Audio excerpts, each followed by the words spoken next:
If you're still confused by RAG, then you need to watch this video because in the next 2 minutes, I'm going to give you a mini masterclass on what RAG is, how it works, and what it looks like inside of real AI agent systems.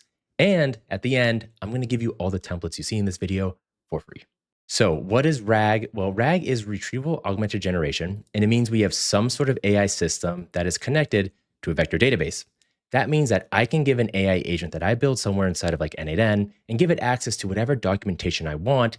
And it now has that as a quote unquote knowledge base, right?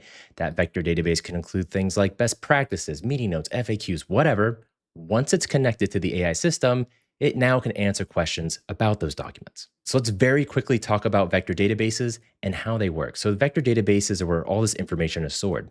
And let's say I wanted to put one page of information into the database, right? What happens is it chunks up that page. So that one page now has chunk A, chunk B, and chunk C. It then decides where each chunk goes on the graph based on its semantic value, AKA, what is that chunk talking about? So if chunk A was talking about green apples, it would go there. If B was talking about boats, it'd go over here. And if C was talking about football, go over here.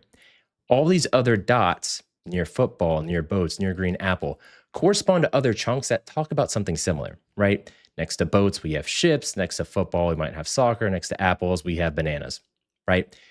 This just allows the AI to more quickly go into a vector database, get the information it needs to give you the answer you want. So that's the backstory on RAG. Now let's talk about what that looks like in the real world. And I would say there's really 3 types of RAG AI agents.